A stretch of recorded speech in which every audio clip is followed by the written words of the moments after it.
आप सबको मेरा नमस्ते। ये सेशन में मैं आपको सेलेनियम और विटामिन ए के बारे में बताऊंगी। सेलेनियम एक टाइप 1 प्रकार है जो हम लोग को खाने में चाहिए। सबसे बड़ा महत्व सेलेनियम का ये है कि वो अपना जो थायराइड हार्मोन होता है उसको बनाने में मदद करता है। तो आपको ध्यान में रखना है, हम लोग हमेशा आयोडीन के बारे में बात करते हैं फॉर थायराइड हार्मोन, लेकिन ये सेलेनियम भी इतना ही महत्वपूर्ण है जितना आयोडीन। तो सेलेनियम किस में से मिलेगा? एक तो है आपके जो कलेजी है, अंडे है, चिकन है, उसमें से आपको सेलेनियम मिलेगा। जो धान्य है, धान्य में से भी आपको सेलेनियम मिलेगा। थोड़े से जो दालें हैं, दालें में भी आपको सेलेनियम मिलेगा। दूसरा क्या फ़ायदा है सेलेनियम का कि वो अपनी जो रोग प्रतिकारक शक्ति है, वो रोग प्रतिकारक शक्ति भी बढ़ाता है, तो वो भी आपको ध्यान में रखना है। पहले तो है थायराइड, दूसरा है रोग प्रतिकारक शक्ति। बहुत सारे फ़ायदे हैं, तो आप ये हमारे ट्यूटोरियल में देखेंगे। और एक दूसरा वीडियो भी मैं दिखाने वाली हूँ जिसमें हम लोगों ने सेलेनियम रिच जो व्यंजन की विधियाँ बताई हुई है, तो वो भी आप ध्यान से देखिए और आप घर पे बनाइए। और आप फैमिली को भी कब जब भी आप होम विज़िट में जाए या मदर्स आपके पास आए, माताएं आपके पास आए, तो उनको ये सेलेनियम का ट्यूटोरियल आपको दिखाना है। ठीक है, तो ये तो हो गया आपका सेलेनियम। धन्यवाद। अभी मैं आपको विटामिन ए के बारे में बताऊंगी। सब लोगों को विटामिन ए तो बहुत पता ही होगा विटामिन ए के बारे में, क्योंकि हम लोग बच्चों को डोज देते हैं 9 महीने के बाद। जैसे बच्चा 9 महीने से लेके हम लोग विटामिन ए के डोज देते हैं। तो ये आपको ध्यान में रखना है कि ये विटामिन ए का डोज हम लोग क्यों देते हैं। ठीक है, एक तो हम लोग को मालूम है कि हमारे आँख के लिए तो बहुत ही इम्पोर्टेंट है, बच्चों की आँख के लिए, हमारे आँख के लिए बहुत इम्पोर्टेंट है। लेकिन दूसरा क्या है, वो इम्यूनिटी, हमारी जो रोग प्रतिकारक शक्ति है, वो रोग प्रतिकारक शक्ति बढ़ाने में विटामिन ए का महत्व बहुत है। ठीक है, एक तो रोग प्रतिकारक शक्ति, दूसरा जो है हमारा जो हमारी चमड़ी है। एक्चुअली एज पीडियाट्रिशियन हमारे पास बहुत सारे लड़कियां आती है, थोड़ी अडोलेसेंट जो किशोरी वय की लड़कियां, कि जब भी कभी कभी उनको ये एक्नी होते हैं, जो ऐसे गाल में होते हैं ना, बच्चों के गाल में एक्नी, तो उसके लिए भी हम लोग विटामिन ए का लोशन देते हैं। तो जो किशोरी वय की लड़कियां ज़्यादा विटामिन ए लेती है खाने में, उनको ये एक्नी होने के चांस बहुत कम रहते हैं। तो आपको वो भी ध्यान में रखना है। विटामिन ए के बहुत सारे दूसरे भी फ़ायदे हैं, वो आप ट्यूटोरियल में देखेंगे। कौन से खाने में विटामिन ए मिलेगा आपको? जो अच्छा वाला विटामिन है, रेटिनॉल बोलते हैं, रेटिनॉल, वो आपको मिलेगा अंडे से। ठीक है, कलेजी से, जो ऑलरेडी मतलब बना हुआ है। रेटिनॉल वो जो है डायरेक्टली अपनी बॉडी में काम करता है। जो दूसरा वाला कैरोटीनॉइड है, कैरोटीनॉइड मतलब जो केसरी रंग की जो सब्जियां होती हैं, पीली केसरी रंग की सब्जियां, उसमें कैरोटीनॉइड होता है। तो कैरोटीनॉइड से आपको रेटिनॉल में चेंज करने के लिए लगभग इतना चेंज नहीं होता है, उतना वो ट्रांसफॉर्म नहीं होता है। तो जितना हो सके, अगर आप मदर को बोलेंगे कि बच्चे को मतलब दही जो होता है, दही के जो चर्बी होती है, उसमें भी विटामिन ए होता है, तो आपको वो ध्यान में रखना है कि जितना रेटिनॉल वाला विटामिन ए खाएंगे बच्चे को, उतना उसका शोषण बहुत अच्छा होगा। ठीक है, दूसरा ये है कि जब भी बच्चा पैदा होता है, तो माँ को पहले 2 दिन वो कोलोस्ट्रम आता है, वो चीक बोलते हैं उसको, बच्चे को जो पहले 2 दिन माँ को दूध आता है, उसमें भी विटामिन ए की मात्रा ज़्यादा है, बहुत ज़्यादा मात्रा में है। ठीक है, और इसीलिए वो जो कोलोस्ट्रम चीक बोलते हैं उसको, वो मतलब आप देखेंगे कि पीले रंग का होता है। पीले रंग का क्यों होता है? क्योंकि उसमें विटामिन ए की मात्रा ज़्यादा है। विटामिन ए की मात्रा नेचर ने, भगवान ने क्यों दी है? क्योंकि वो विटामिन ए वाला दूध बच्चा पिएगा तो उसको इन्फेक्शन की मात्रा बहुत कम होगी, जुलाब कम होंगे, उसको जो छाती के जो इन्फेक्शन होते हैं वो कम होंगे। तो मतलब नेचर ने वो कोलोस्ट्रम बहुत भर भर के माँ के दूध में डाला है। तो आपको माँ को बताना है कि वो चीक है वो डेफिनेटली बच्चे को देना है, क्योंकि उससे इन्फेक्शन होने के चांसेस कम है। ठीक है। अभी हम लोगों ने ये ट्यूटोरियल में ये भी दिखाया हुआ है कि कौन से खाने में कितना विटामिन है और कितना विटामिन ए हम लोग को खाने में से चाहिए। ठीक है, तो ये आपको ट्यूटोरियल बहुत में पसंद आएगा। सेलेनियमचे महत्त्व यावरील स्पोकन ट्युटोरियलमध्ये आपलं स्वागत आहे. या ट्युटोरियलमध्ये आपण पाहणार आहोत आपल्या शरीरात सेलेनियमचे फायदे, त्याच्या कमतरतेची लक्षणे, सेलेनियमचे अन्न स्रोत. सेलेनियम हा बहुतेक पदार्थांमध्ये आढळणारा एक सूक्ष्म पोषक घटक आहे. हा एन्झाईम्सचा एक आवश्यक घटक आहे. सेलेनोप्रोटीन्स तयार करण्यासाठी आपले शरीर सेलेनियम वापरते. ते आपल्या शरीरात विविध कार्ये पार पाडण्यासाठी आवश्यक आहेत. सेलेनोप्रोटीनचा DNA संश्लेषणात समावेश असतो. ते पेशींचे नुकसान आणि संक्रमण यापासून संरक्षणासाठी देखील आवश्यक आहेत. ते आपल्या स्नायूंना निरोगी ठेवण्यासाठी आणि आपली रोगप्रतिकारक शक्ती मजबूत ठेवण्यासाठी आवश्यक आहेत. निरोगी थायरॉइड ग्रंथीसाठी सेलेनियम आणि सेलेनोप्रोटीन्स आवश्यक आहेत. थायरॉइड ग्रंथीमध्ये सेलेनियमची सर्वाधिक मात्रा असते. थायरॉइड ग्रंथी ही फुलपाखराच्या आकाराची ग्रंथी असून ती मानेच्या भागात असते. सेलेनोप्रोटीन्स थायरॉइड हार्मोन्सच्या चयापचयात मदत करतात. थायरॉक्सिन आणि ट्रायोडोथायरोनिन हे 2 मुख्य थायरॉइड हार्मोन्स आहेत. थायरॉक्सिन हे T4 आणि ट्रायोडोथायरोनिन हे T3 म्हणून देखील ओळखले जाते. सेलेनोप्रोटीन्स निष्क्रिय T4 चे सक्रिय T3 मध्ये रूपांतरण करण्यास मदत करतात. हे हार्मोन्सची वाढ, चयापचय आणि विकासासाठी आवश्यक आहेत.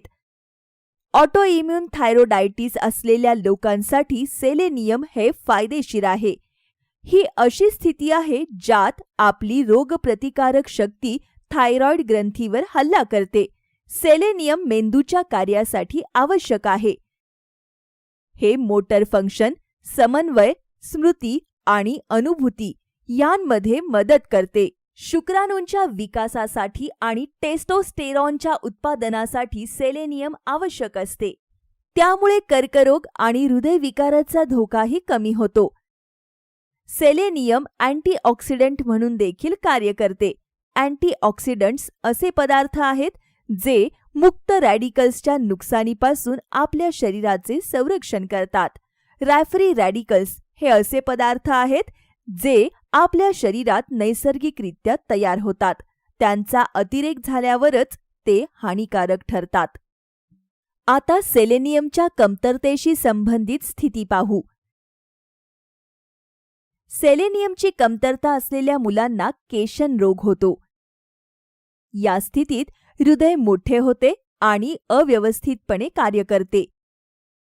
कॅशनबेक आजार हा हाडे आणि सांध्यांचा आजार आहे.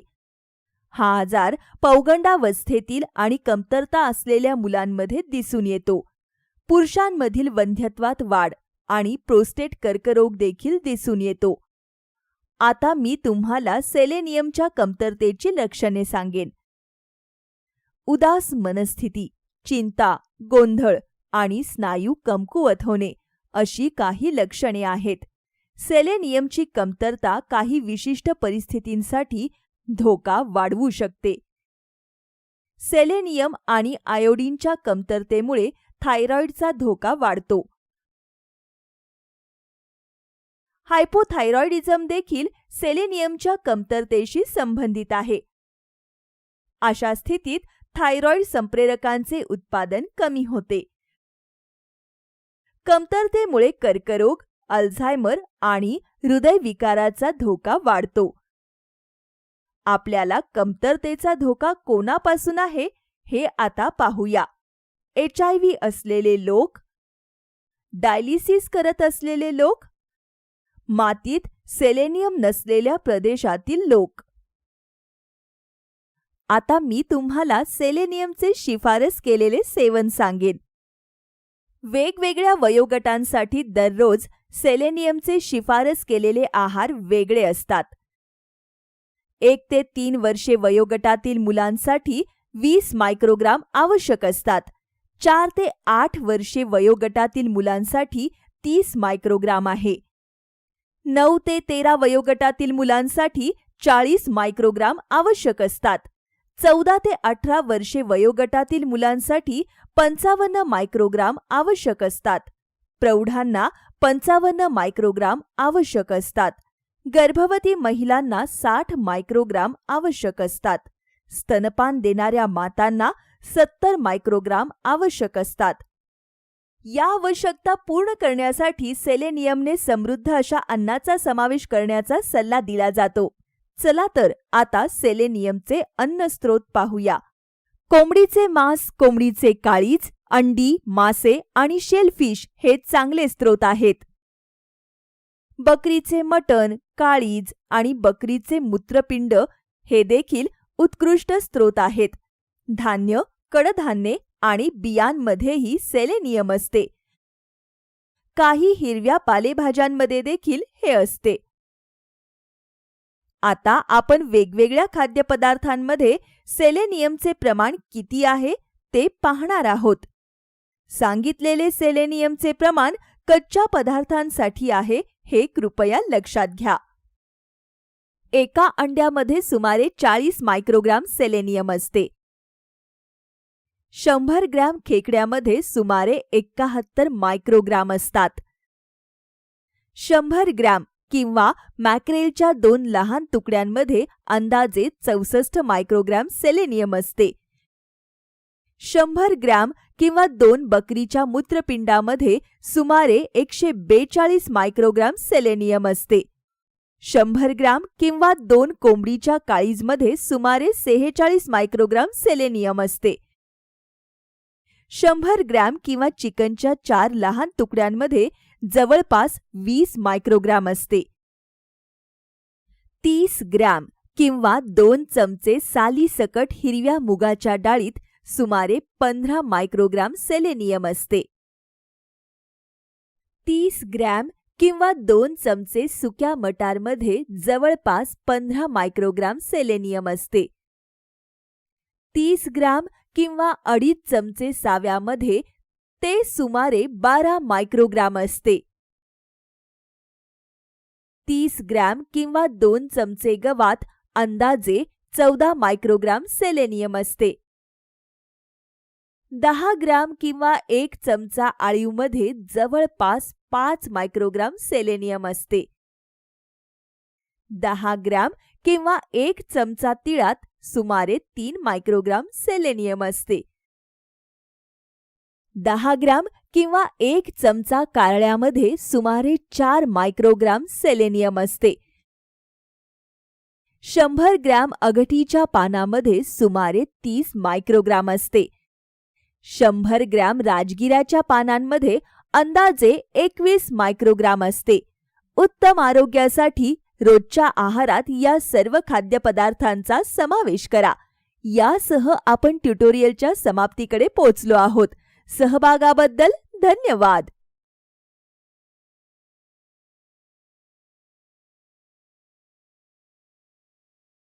सेलेनियमने समृद्ध अशा शाकाहारी पाककृतींवरील स्पोकन ट्युटोरियलमध्ये आपलं स्वागत आहे. या ट्युटोरियलमध्ये आपण पाहणार आहोत आपल्या शरीरात सेलेनियमचे फायदे. काही शाकाहारी पाककृती. सेलेनियम हे बहुतेक पदार्थांमध्ये आढळणारे एक सूक्ष्म अन्नद्रव्य आहे. हे एक एन्झाईम्सचा आवश्यक घटक आहे. सेलेनोप्रोटीन्स तयार करण्यासाठी सेलेनियम आवश्यक आहे. आपले शरीर विविध कार्ये करण्यासाठी सेलेनियम वापरते. यापैकी बहुतेक कार्ये सेलेनोप्रोटीन्सद्वारे केली जातात. सेलेनोप्रोटीन DNA संश्लेषणात गुंतलेले असतात. ते पेशींचे नुकसान आणि संक्रमणांपासून संरक्षणासाठी देखील आवश्यक आहेत. सेलेनियमचे महत्त्व दुसऱ्या ट्युटोरियलमध्ये स्पष्ट केले आहे. अधिक तपशिलांसाठी कृपया आमच्या संकेतस्थळाला भेट द्या. आता पाककृतींची तयारी पाहू. आपण सुरू करण्यापूर्वी लक्षात घ्या की या ट्युटोरियलमध्ये सांगितलेली 1 वाटी ही 150 मिलीलिटर एवढी आहे. पहिली पाककृती म्हणजे सावा इडली. हे बनवण्यासाठी आपल्याला आवश्यक आहे 30 ग्रॅम किंवा 2.5 चमचे सावा, 15 ग्रॅम किंवा 1 चमचे बिनसालीचे अख्खे उडीद, 1 लहान धुतलेले आणि किसलेले गाजर, 1 चमचा तेल किंवा तूप, चवीनुसार मीठ. कृती: सावा आणि काळे उडीद रात्रभर भिजत ठेवा. दुसऱ्या दिवशी थोडेसे पाणी घालून सर्व काही गुळगुळीत बारीक वाटा. एका वाडग्यात पीठ काढा. भांडे झाकून उबदार ठिकाणी 6 ते 8 तास आंबायला ठेवा. पीठ आंबल्यानंतर मीठ आणि किसलेले गाजर घाला. सर्व काही चांगले मिसळा. मग इडलीच्या साचांना तेल किंवा तूप लावा. साच्यात पीठ घाला. इडलीच्या भांड्यात 1 ग्लास पाणी घालून त्यात साचा ठेवा. भांडे झाकण लावून बंद करा आणि इडली 15 ते 20 मिनिटे वाफवून घ्या. वाफवून झाले की इडल्या थंड होऊ द्या. त्या साच्यातून काढा आणि वाढा. सावाची इडली तयार आहे. 3 लहान इडल्यांमध्ये सुमारे 16 मायक्रोग्राम सेलेनियम असते. पुढील पाककृती आहे तिळाची चटणी. ही बनवण्यासाठी तुम्हाला हवे आहे 2 चमचे भाजलेले तीळ, 1 चमचा जिरे, 1 चमचा बिनसालीचे अख्खे उडीद, 5 ते 6 सुक्या लाल मिरच्या, सुक्या खोबऱ्याचा 1 तुकडा, चवीनुसार मीठ. कृती: कढई गरम करा. अख्खे उडीद, लाल मिरच्या, खोबरे, जिरे कोरडे भाजून घ्या. हलका तपकिरी रंग येईपर्यंत मंद आचेवर भाजून घ्या. ते एका ताटलीत काढून थंड होऊ द्या. थंड झाल्यावर भाजलेल्या तिळांसोबत मिक्सरच्या भांड्यात काढून घ्या. यामध्ये मीठ घालून सर्व काही बारीक वाटून घ्या. ही पावडर एका भांड्यात काढा. तिळाची चटणी तयार आहे. पाव वाटी चटणीत सुमारे 12 मायक्रोग्राम सेलेनियम असते. तिसरी पाककृती आहे मोड आलेल्या पांढऱ्या वाटाण्याचा रस्सा. हे बनवण्यासाठी तुम्हाला हवे आहे 30 ग्रॅम किंवा 2 चमचे मोड आलेले पांढरे वाटाणे, 30 ग्रॅम किंवा 2 मुठभर धुवून चिरलेली राजगिऱ्याची पाने. आपल्याला 2 ते 3 चिरलेले लसूण, 1 छोटा चिरलेला कांदा, प्रत्येकी 1 चमचा जिरे आणि मोहरी, अर्धा चमचा हळद पावडर, अर्धा चमचा मिरची पावडर, चवीनुसार मीठ, 1 चमचा तेल किंवा तूपही लागेल. कृती: आधी आपण वाटाण्यांना मोड आणूयात. पांढरे वाटाणे धुवून रात्रभर भिजत ठेवा. दुसऱ्या दिवशी सकाळी गाळणीने जास्तीचे पाणी गाळून घ्या. एका वाडग्यात पाणी भरा आणि वाडग्यावर गाळणी ठेवा. गाळणी पाण्यात बुडवू नका.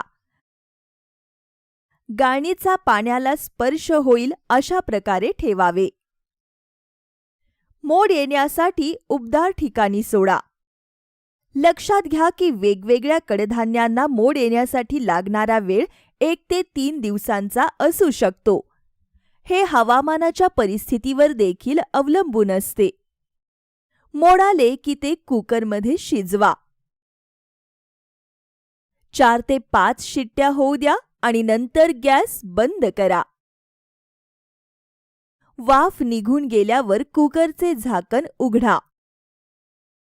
हे नंतर वापरण्यासाठी बाजूला ठेवा.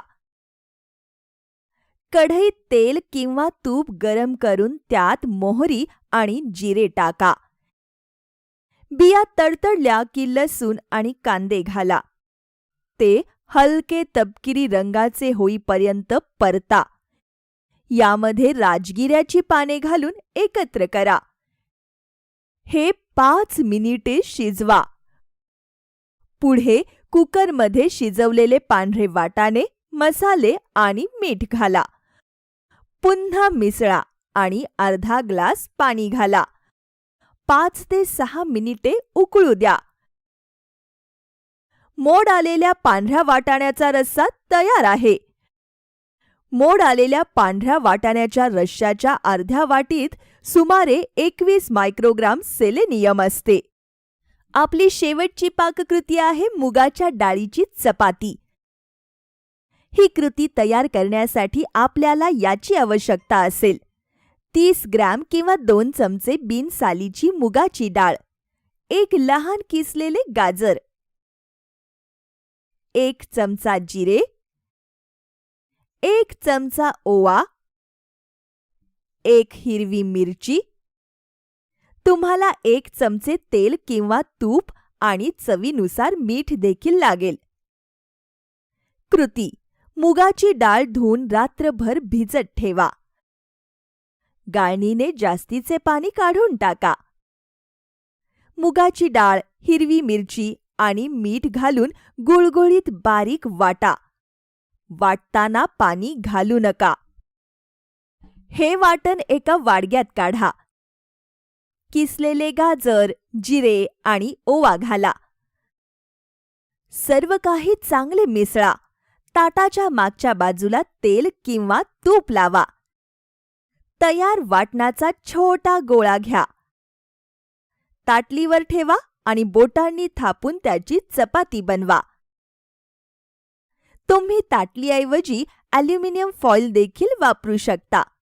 तवा गरम करून त्यात थोडं तूप किंवा तेल लावून चपाती भाजून घ्या. दोन्ही बाजूला शिजेपर्यंत शिजवा. मुगाच्या डाळीची चपाती तयार आहे. 2 छोट्या चपातीमध्ये 16 मायक्रोग्राम सेलेनियम असते. उत्तम आरोग्यासाठी रोजच्या आहारात या पाककृतींचा समावेश करा. यासह आपण या ट्युटोरियलच्या समाप्तीकडे पोहोचलो आहोत. सहभागाबद्दल धन्यवाद. अजीवनसत्वाचे महत्त्व यावरील स्पोकन ट्युटोरियलमध्ये आपलं स्वागत आहे. या ट्युटोरियलमध्ये आपण पाहणार आहोत आपल्या शरीरात अजीवनसत्वाची भूमिका, अजीवनसत्वाच्या कमतरतेची कारणे आणि परिणाम, शिफारस केलेले सेवन आणि अन्नस्रोत. अजीवनसत्व हे चरबीमध्ये विरघळणारे एक जीवनसत्व आहे. हे जीवनसत्व आहार आणि पूरक आहारातून मिळू शकते. आपल्या अन्नामध्ये अजीवनसत्वाचे 2 मुख्य प्रकार आढळतात. एक म्हणजे प्री-फॉर्म्ड अजीवनसत्व, ज्यात रेटिनॉल आणि रेटिनाइल एस्टर आहे. हे प्राणी स्त्रोतांपासून प्राप्त झाले आहे. दुसरा प्रकार म्हणजे प्रोव्हिटॅमिन ए. यामध्ये अल्फा कॅरोटीन, बीटा कॅरोटीन आणि बीटा क्रिप्टोझॅन्थिन आहेत. हे सर्व वनस्पती स्त्रोतांकडून घेतलेले आहेत. प्राण्यांच्या स्त्रोतांकडून प्री-फॉर्म्ड हे अजीवनसत्वाचे सक्रिय रूप आहे. तर वनस्पती स्त्रोतांकडून प्राप्त प्रोव्हिटॅमिन ए हा एक निष्क्रिय प्रकार आहे. पचनाच्या वेळी त्याचे रेटिनॉलमध्ये रूपांतर करावे लागते. रेटिनॉल हा सक्रिय प्रकार आहे. बीटा कॅरोटीनचे 12 मायक्रोग्रामचे 1 मायक्रोग्राम रेटिनॉलमध्ये रूपांतर होते. हे रूपांतरण आतड्यात होते. नंतर शरीराला गरजेचे असेपर्यंत ते यकृतामध्ये शोषले जाते आणि साठवले जाते. अजीवनसत्व हे अनेक शारीरिक प्रक्रियांसाठी आवश्यक आहे. दृष्टीमध्ये याची महत्त्वपूर्ण भूमिका आहे आणि डोळ्यांच्या योग्य कार्यास ते मदत करते. रोडॉप्सिनच्या निर्मितीसाठी अजीवनसत्व देखील आवश्यक आहे.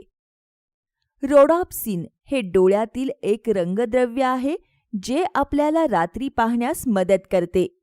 रोडॉप्सिनच्या कमतरतेमुळे मंद प्रकाशात पाहण्याची क्षमता लक्षणीयरित्या कमी होईल. त्वचेची दुरुस्ती आणि देखरेखीसाठी अजीवनसत्व महत्त्वाचे आहे. हे पेशींच्या वाढीस आणि विभाजनास देखील मदत करते. ते विविध अवयवांची निर्मिती आणि त्यांची देखरेख करण्यात महत्त्वपूर्ण भूमिका बजावते. उदाहरणार्थ हृदय, फुफ्फुस, मूत्रपिंड इत्यादी. अजीवनसत्व हे अँटीऑक्सिडंट म्हणून देखील कार्य करते.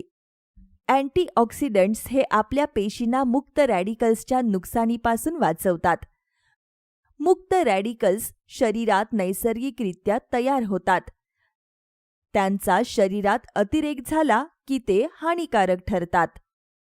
त्यामुळे अजीवनसत्व हे फ्री रॅडिकल्समुळे होणारे नुकसान कमी करते.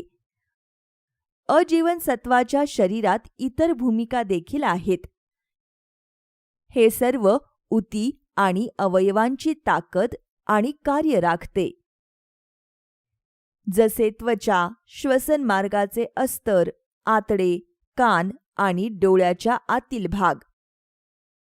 निरोगी प्रतिकारक शक्ती राखणे हे आणखी एक उदाहरण आहे.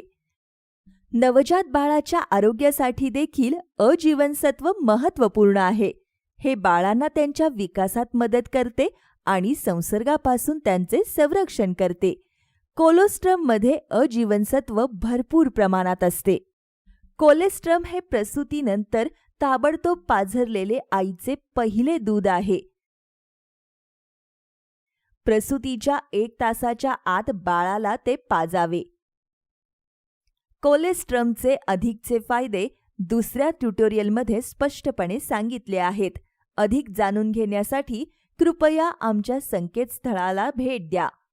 पुढे आपण आपल्या शरीरात अजीवनसत्वाच्या कमतरतेचे परिणाम पाहू. त्याच्या कमतरतेचा सर्वात सामान्य परिणाम म्हणजे डोळे कोरडे होणे. हा डोळ्यांच्या आजारांचा एक समूह असून तो अजीवनसत्वाच्या कमतरतेमुळे होतो. त्याची लक्षणे वेगवेगळ्या टप्प्यात वाढतात. पहिले लक्षण म्हणजे रातांधळेपणा. अशा स्थितीत दिवसा दृष्टी सामान्य असते. रात्री किंवा कमी उजेडात पाहणे यामुळे कठीण होते. ही कमतरता जसजशी वाढत जाते तसतसे डोळे कोरडे, निस्तेज होतात आणि सुरकुततात. या कमतरतेचे आणखी एक विशिष्ट संकेत म्हणजे बायटॉट स्पॉट्स. डोळ्याच्या कोपऱ्यावर दिसणारे हे अनियमित आकाराचे फेसयुक्त पदार्थ आहेत. ही सर्व लक्षणे दीर्घकाळापर्यंतच्या कमतरतेकडे निर्देश करतात. अजीवनसत्वाच्या कमतरतेची तीव्र आणि अचानकपणे सुरुवात होण्याची लक्षणे पाहूया. कॉर्निया कोरडा होतो, ज्यामुळे अश्रू गळतात आणि श्लेष्मल त्वचा नष्ट होते. कॉर्निया हा एक पारदर्शक भाग आहे जो डोळ्याच्या काळ्या भागाला झाकतो. यावर योग्य उपचार न केल्यास कॉर्नियल अल्सर होऊ शकतो. कॉर्नियावर अल्सर्स दिसू शकतात आणि डोळे सुजू शकतात. कमतरतेचा सर्वात गंभीर प्रकार म्हणजे केराटोमॅलेशिया.